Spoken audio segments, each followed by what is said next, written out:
Role of academic driven startups in developing economy of Jammu and Kashmir के इस conference में भाग ले रहे सभी विद्वज्जनों का, देश भर से आए हुए सभी विशेषज्ञों का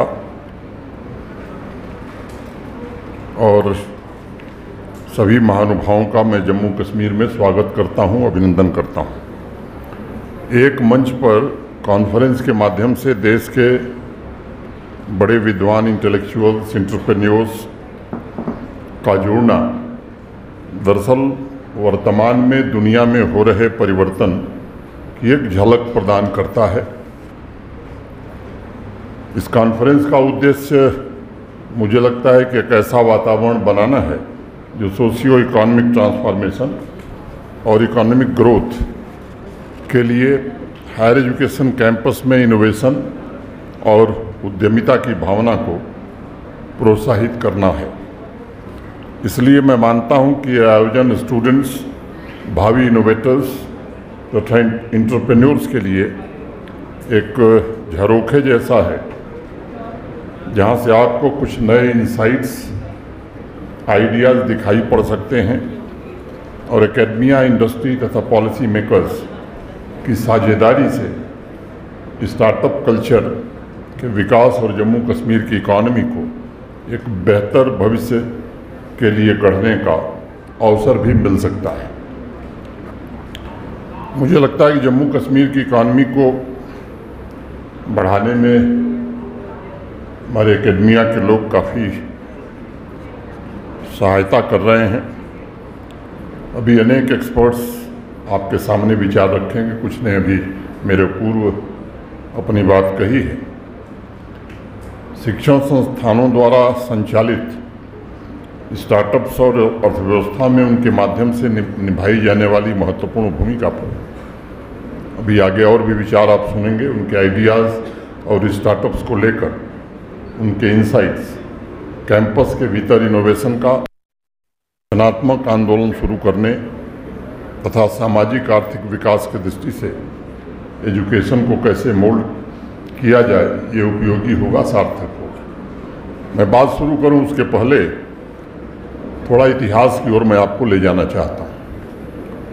अगर अभी हाल ही में दुनिया के एक बड़े अर्थशास्त्री ने काफ़ी रिसर्च के बाद जो लिखा है या बताया है, उसमें उन्होंने कहा है कि 11वीं शताब्दी में दुनिया की इकॉनमी में जो भारत का कंट्रीब्यूशन था वो मोटे तौर पर 33% था और 15वीं शताब्दी आते आते वो घट करके 25% हो गया। मैंने एक समय था 11वीं शताब्दी में वर्ल्ड इकॉनमी में हमारा हिस्सा लगभग 1/3 था और 15वीं शताब्दी आते आते वर्ल्ड इकॉनमी में हमारा हिस्सा 1/4 हो गया।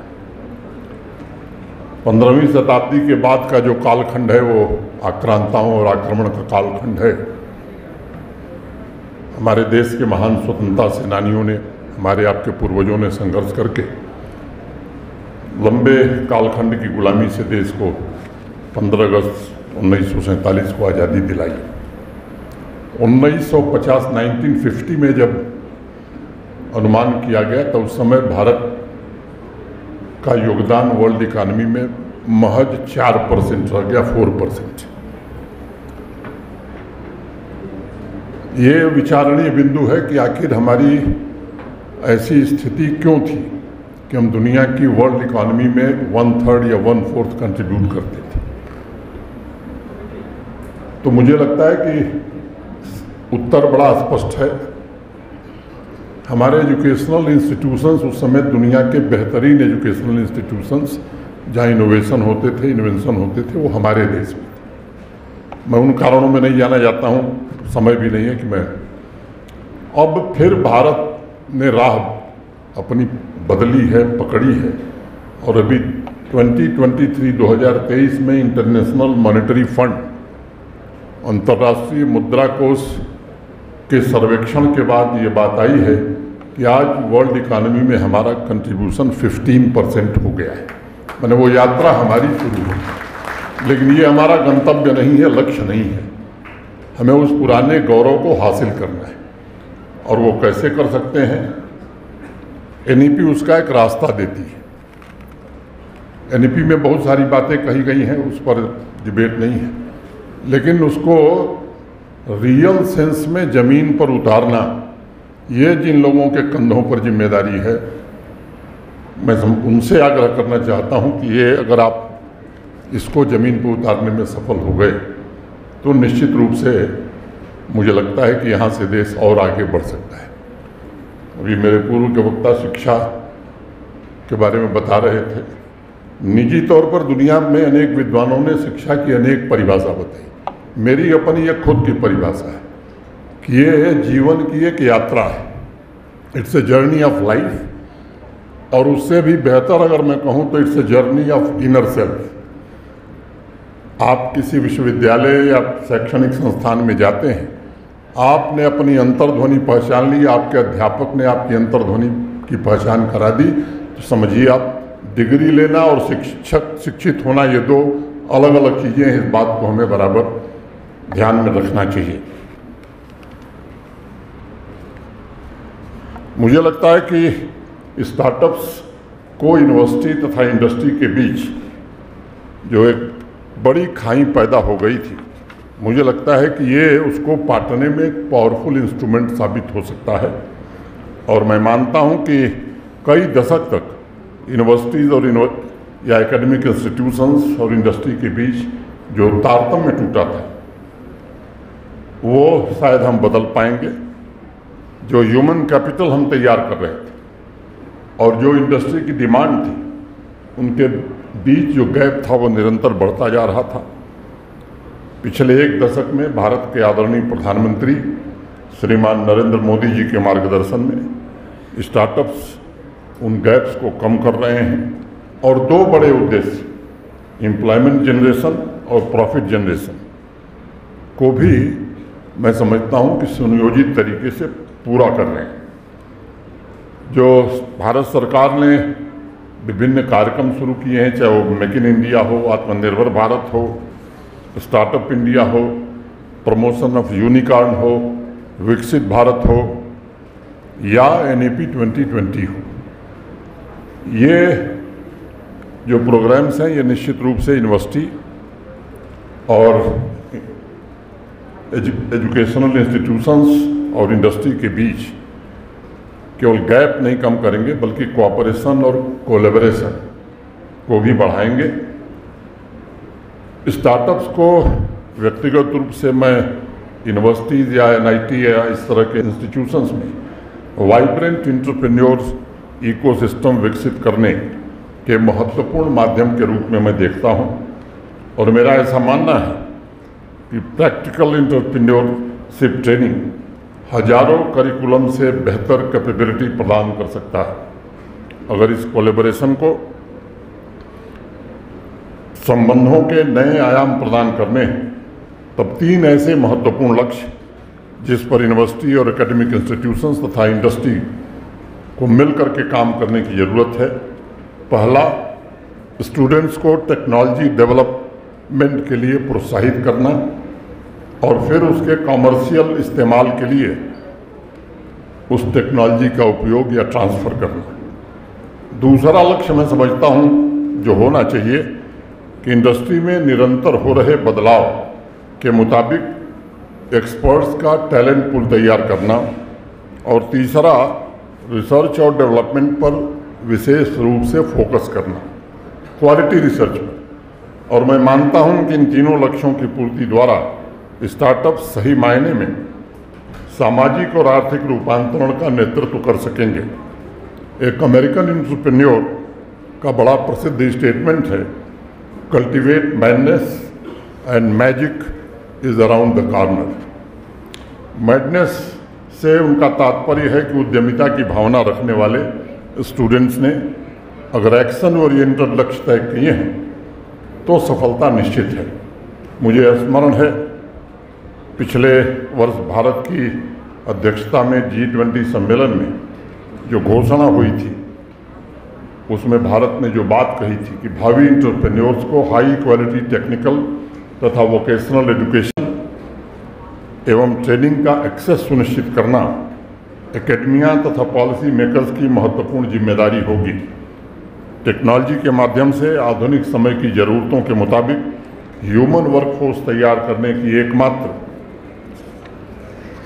सफल प्रक्रिया ही इंटरप्रेन्योरशिप है, जो एकेडमिक इंस्टीट्यूशंस तथा इंडस्ट्री के कोलैबोरेशन से ही पूरी हो सकती है। यह कोलैबोरेशन ही आवश्यकताओं के अनुरूप सृजन कर सकता है। महात्मा बुद्ध का एक बड़ा प्रसिद्ध किस्सा है, आप में से अनेक लोगों ने सुना होगा। अंगुलीमाल की एक छोटी सी कहानी का जिक्र मैं करूंगा। एक बार महात्मा बुद्ध उस इलाके से गुजर रहे थे। लोगों ने उन्हें सावधान किया कि उधर बहुत बड़ा खतरा है, उधर मत जाइए, लेकिन महात्मा बुद्ध माने नहीं। जब वो अंगुलीमाल के पास पहुंचे, उन्होंने सबसे पहले उससे यही कहा कि तुम्हें जो करना है मेरे साथ वो कर लेना, लेकिन कुछ पत्ते इस पेड़ से तोड़ करके मुझे दे दो। अंगुलीमाल ने झट से तलवार उठाई और एक शाखा काट कर महात्मा बुद्ध के हाथ में पत्तों का एक गुच्छा रख दिया। तब महात्मा बुद्ध ने कहा कि अब इन पत्तों को जोड़ दो। तो अंगुलीमाल हैरान रह गया और बोला, ये तो असंभव है, जो काट दिया उसे जोड़ना नामुमकिन है, उसने कहा। महात्मा बुद्ध इस बात पर हंसने लगे और बोला उन्होंने कि काटने और तोड़ने का काम तो बच्चे भी कर सकते हैं, इसमें कोई पुरुषार्थ नहीं। पुरुषार्थ तो तब है जब तुम उसे जोड़ सको। इस बात पर अंगुलीमाल ने तलवार फेंक दी और महात्मा बुद्ध के चरणों में गिर पड़ा। उस दृष्टिकोण से अगर मैं देखता हूँ तो इंटरप्रेन्योरशिप और स्टार्टअप्स के लिए नए आइडियाज़ की जद्दोजहद तथा सृजन का एक और बड़ा उद्देश्य है कि वैश्विक चुनौतियों के लिए समाधान प्रस्तुत किया जाए। समाज में जो चुनौतियां हैं, जो समाज की दिक्कतें हैं, उनके लिए कैसे समाधान आप प्रस्तुत करते हैं।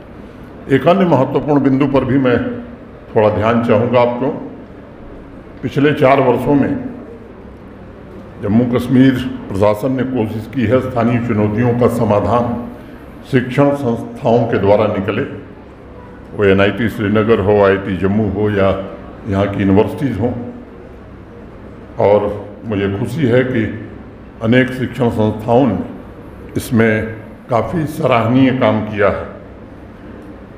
अगर यहाँ के समाज की आवश्यकताओं को समझ करके इनोवेशन, इन्वेंशन और रिसर्च होगा, जिसका लाभ समाज के अंतिम व्यक्ति तक हो, तो मैं समझता हूँ ये सबसे उपयोगी होगा। यह किसी भी एकेडमिक इंस्टीट्यूशंस का सबसे बड़ा लक्ष्य मुझे लगता है कि यही होना चाहिए। और इसलिए भावी स्टार्टअप्स, एंटरप्रेन्योर्स के लिए मैं ज़रूर ये कहना चाहूँगा कि आपका फोकस प्रोडक्ट फर्स्ट नहीं बल्कि प्रॉब्लम फर्स्ट होना चाहिए, ताकि आपके आइडियाज़ बिजनेस को इस्टेब्लिश करने के साथ साथ आर्थिक व्यवस्था की प्रक्रिया को भी तेज गति दे सकें। आंकड़ों के हिसाब से देखा जाए तो पूरी दुनिया में पर डे 1 लाख से अधिक स्टार्टअप शुरू हो रहे हैं और एक अनुमान है जिसके मुताबिक 33,000 स्टार्टअप्स ऐसे हैं जो कॉलेज, यूनिवर्सिटीज़ या कैंपस से शुरू हो रहे हैं और उसमें 51% एंटरप्रेन्योर्स के पास केवल ग्रेजुएशन की डिग्री है। अमेरिकन एंटरप्रेन्योर बिल ग्रास का एक बड़ा प्रसिद्ध कथन है कि एंटरप्रेन्योरशिप ही एकमात्र वह माध्यम है जो मानव की क्षमता को अनलॉक करके समाज को समृद्ध और संसार को एक बेहतर जगह बना सकता है। लेकिन उस पोटेंशियल को अनलॉक करने के लिए ज़रूरी है कि एंटरप्रेन्योर्स की मेंटरशिप की जाए और इसलिए भारत के स्टार्टअप इकोसिस्टम में इस बात पर विशेष रूप से बल भी दिया गया है।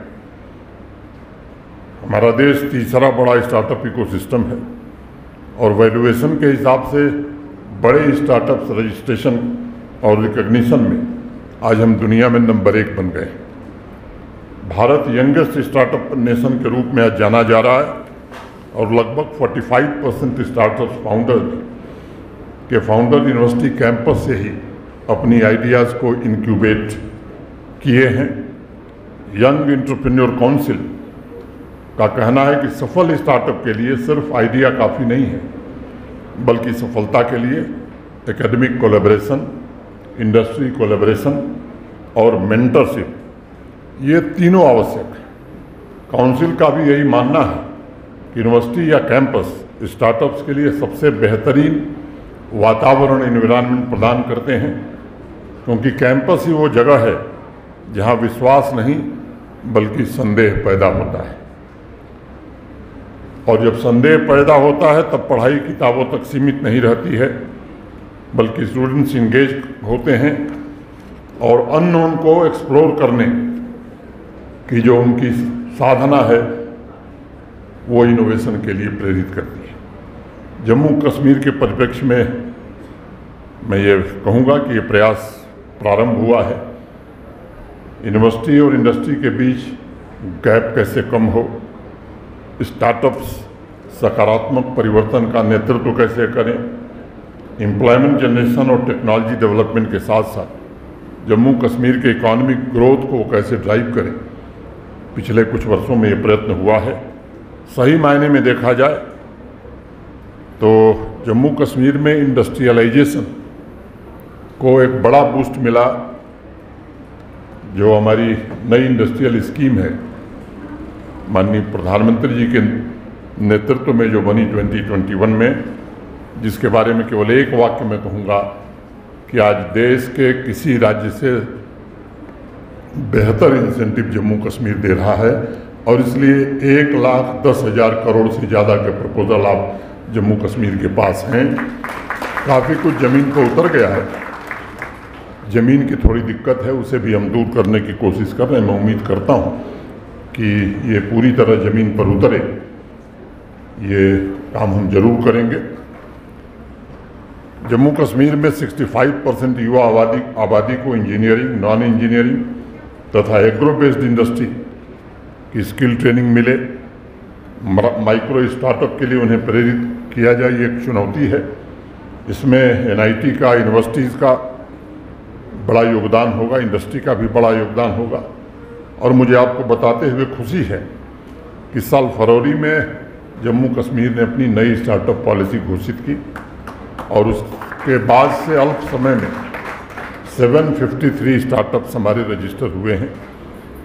और जो सबसे प्रसन्नता की बात है, इसमें 265 स्टार्टअप्स का नेतृत्व हमारी बच्चियां कर रही हैं, ये सबसे खुशी की बात।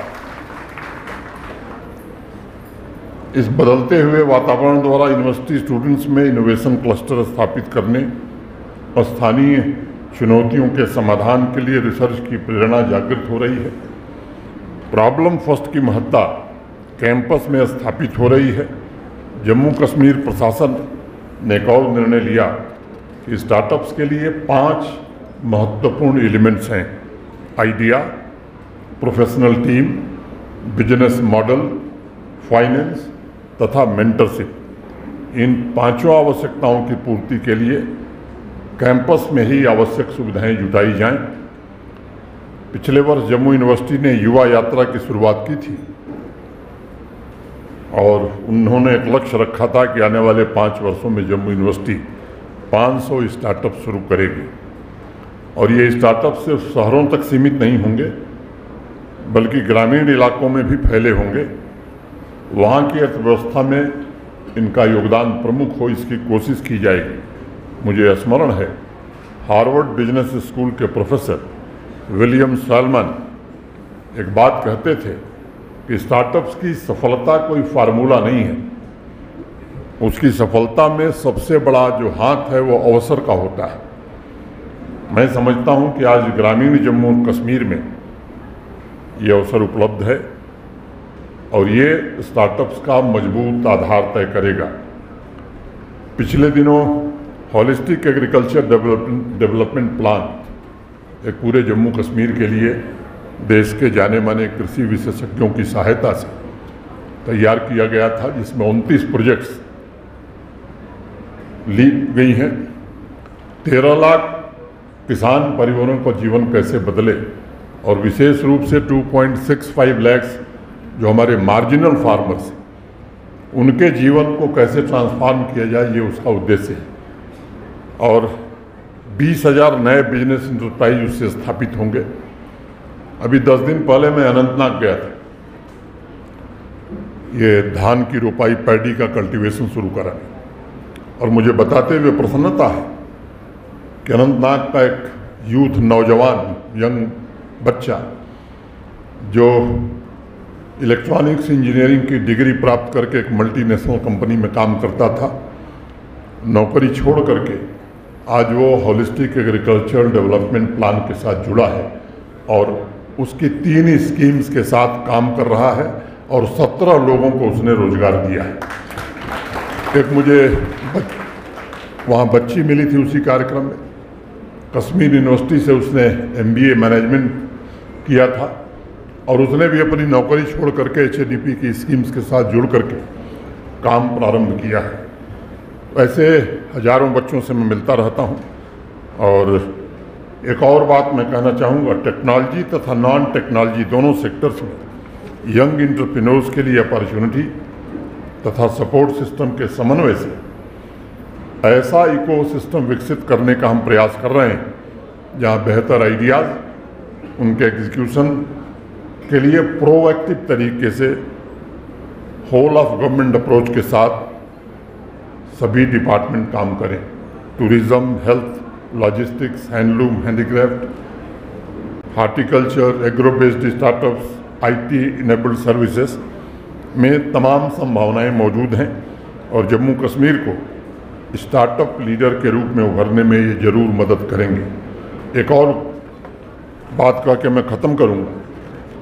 कठुआ के इंटीरियर में एक गांव है, वहीं के एक निवासी हैं, कनाडा में रहते हैं।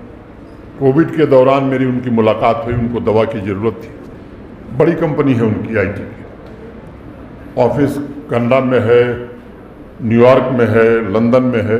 तो मैंने उनसे कहा कि अब आप वो सब छोड़िए, आइए अपने गांव में एक BPO बनाइए। अभी 6 महीना पहले मैंने उस BPO का उद्घाटन किया था, जिसमें अभी 400 बच्चे काम कर रहे हैं। आने वाले 1 साल बाद 1000 बच्चे काम करेंगे और वो एकदम गांव में है। और मैं आपको बताना चाहता हूं, किसी को समय हो तो वो ज़रूर देखे, नोएडा और दिल्ली में जो BPO हैं उनसे बेहतर क्वालिटी का BPO उन्होंने अपने गांव में बनाया है। अभी कुछ दिन पहले वो आए थे तो मैंने उनसे कहा कि भाई ये एक बना करके आप भाग गए, ये ठीक नहीं है। तो उन्होंने मुझसे कहा कि उधमपुर ज़िले में भी एक गांव में ही मैं बनाऊंगा। इस तरह के भी लोग आ रहे हैं। इस बात का जिक्र करना मैं आवश्यक समझता हूं कि जम्मू कश्मीर के सभी हायर एजुकेशनल इंस्टीट्यूशंस को अवसर मिला है कि वो लोकल इंडस्ट्री के साथ कनेक्ट स्थापित करें, जिससे स्टूडेंट को मार्केट पोटेंशियल, अपॉर्चुनिटीज़ और चैलेंजेज को समझने में आसानी हो। माननीय प्रधानमंत्री जी के नेतृत्व में स्टार्टअप्स एवं यूनिकॉर्न आज भारतीय अर्थव्यवस्था के प्रमुख आधार के रूप में उभर रहे हैं। और विशेष रूप से मैं युवा साथियों से, यहाँ के स्टूडेंट से कहना चाहूँगा कि जम्मू कश्मीर में भी वोकल फॉर लोकल मूवमेंट भावी स्टार्टअप्स और एंटरप्रेन्योर्स को बड़ा अवसर दे रहा है। इंटरलिंक्ड वर्ल्ड में मौजूद संभावनाओं को कैसे अपनी हम उपलब्धि के रूप में विकसित कर सकें, इसमें हमें जुटना होगा। बड़े पैमाने पर पारंपरिक तथा विशिष्ट उत्पादों का एक बड़ा मार्केट आज तैयार हुआ है। जम्मू कश्मीर में क्राफ्ट्स और हार्टिकल्चर प्रोड्यूस की GI टैगिंग के बाद वैश्विक बाजार में उनकी मांग बढ़ी है और अनेक एंटरप्रेन्योर्स ने नए आइडियाज़ के साथ दुनिया के मार्केट में आज प्रवेश किया है। पूरी दुनिया आज इंटरनेट की वजह से जम्मू कश्मीर के नायाब प्रोडक्ट से परिचित भी हो रही है और इन अनमोल धरोहरों को पूरी दुनिया में सराहा भी जा रहा है। अभी 20 जून को आदरणीय प्रधानमंत्री जी ने श्रीनगर में एम्पावरिंग यूथ के कार्यक्रम में भाग लिया था। अनेक युवा स्टार्टअप्स और एंटरप्रेन्योर्स से उन्होंने व्यक्तिगत बातचीत की थी और मुझे बताते हुए खुशी है कि उसमें से आधे स्टार्टअप एंटरप्रेन्योर्स वो एग्रीकल्चर से रिलेटेड थे और उसमें इसकास्ट कश्मीर और इसकास्ट जम्मू का बड़ा योगदान था। मुझे आपको बताते हुए प्रसन्नता है कि इसकास्ट कश्मीर ने कम समय में 31 स्टार्टअप शुरू किए हैं, 25 पेटेंट उन्होंने प्राप्त किए हैं और मुझे इस बात की बेहद प्रसन्नता है कि सभी इनोवेशंस में प्रॉब्लम फर्स्ट अप्रोच अपनाया गया है तथा एग्रीकल्चर और हार्टिकल्चर की प्रगति में महत्वपूर्ण योगदान इसके कारण मिला है। मुझे विश्वास है इस तरह की पहल और नई स्टार्टअप पॉलिसी के सहयोग से जम्मू कश्मीर में इनोवेशन, नए आइडियाज़ के साथ एंटरप्रेन्योरशिप तथा नए स्टार्टअप्स का एक सशक्त वातावरण बन सकेगा जो स्टूडेंट्स की क्रिएटिविटी, उनके संकल्प और उनके सामर्थ्य को नए शिखर छूने में मदद करेगा।